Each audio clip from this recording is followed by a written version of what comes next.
So, what is live streaming and why should you care? Well, there's lots of reasons, and we're going to cover them in this video. Now, first of all, let me give you a brief introduction to live video streaming. Live video streaming means that you can stream video live from a device, generally a smartphone, to anybody else who happens to have the app installed either on their smartphones or, in the case of the software we're going to be talking about in this video, which is Facebook Live, on their computer or tablet device as well. And having live video streaming is a bit like having your own TV station. You can broadcast your own programming anytime that you want to anyone who has the equipment that's necessary to pick it up. However, unlike with a real TV station where you need a studio with lots of cameras and lighting and all sorts of other stuff, and you need a control gallery with lots of expensive equipment and highly trained technicians, and you need a stonking great transmitter tower to transmit the signal to a local area, or you need a satellite uplink if you're going to be broadcasting your TV station on satellite or cable. With live video streaming, and in particular with Facebook Live, all you need is a smartphone and the app. Now, of course, the concept of video streaming has been around for a while. Skype, in particular, has been a feature for many years. And a lot of people say, well, isn't Skype live video streaming? Well, yes and no.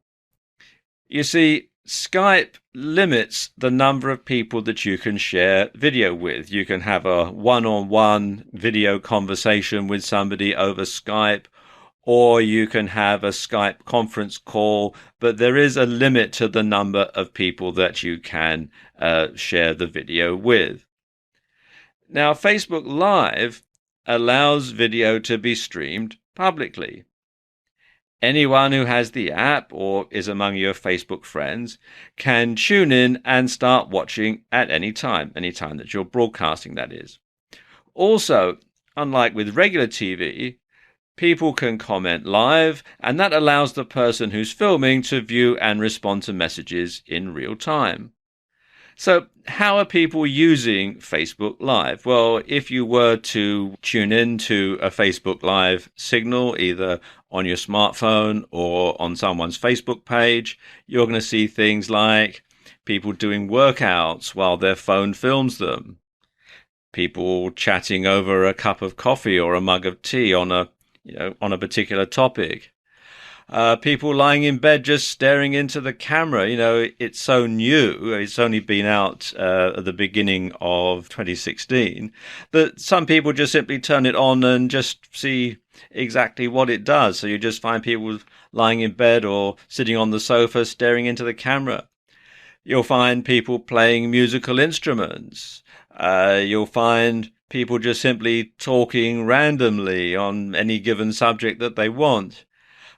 You'll find people reading excerpts from books. You'll find people who are not really doing anything, but they just are getting on with their lives, and they're letting the viewers watch them as they do that. And you'll find a whole lot more besides, especially as the app gets to be more and more well known and people think of different uses for it. But what's exciting is what's likely to happen as the technology progresses and the concept catches on.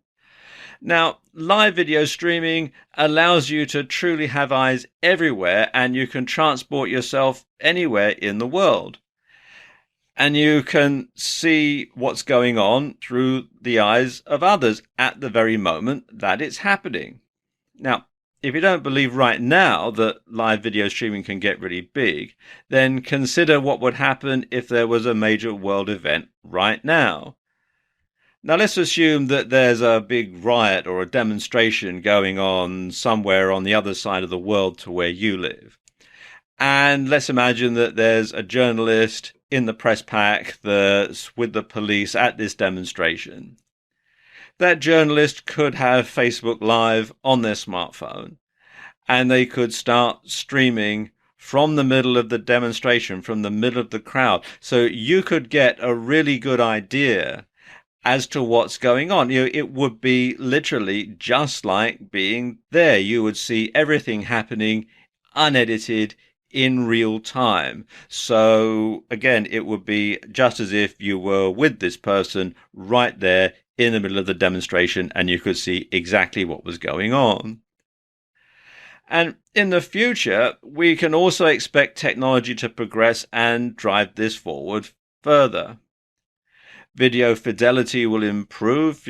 At the moment, there's HD, which is pretty much standard. This is what you're watching this video in. 4K is starting to come in, and there's 8K and 16K just around the corner as well. So you're going to have a lot more options. Plus, at the moment, you can only use Facebook Live on a smartphone, but you can expect that you'll be able to stream from other cameras like a GoPro or something like that in the not too distant future, I would assume.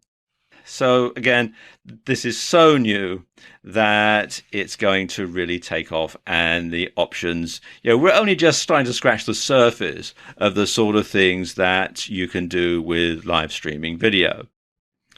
Okay, now let's look at a few stats. Now, Facebook Live is so new that there aren't a lot of stats yet. But let's take a look at some of the competition, because Facebook Live is not, the first app that does this, although it does have a lot of features that some of the competitors don't have. And in particular, they don't have the power of Facebook behind them. Now, Periscope, which is probably Facebook Live's closest competitor, has over 10 million users. And Twitter purchased Periscope for an incredible $100 million before it launched.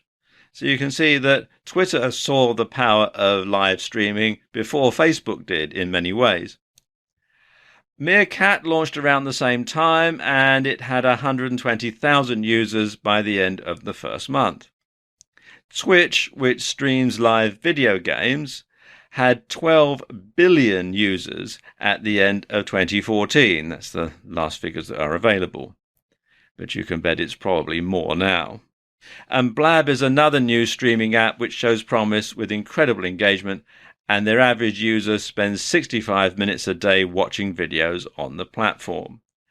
And even YouTube is starting to get into the act now, and YouTube live streams some events, and the E3 event in 2015 managed to attract a gigantic 8 million viewers within just 12 hours. So, as you can see, this is fantastic news. People see the huge potential of live streaming, and they're flocking to it. You should too.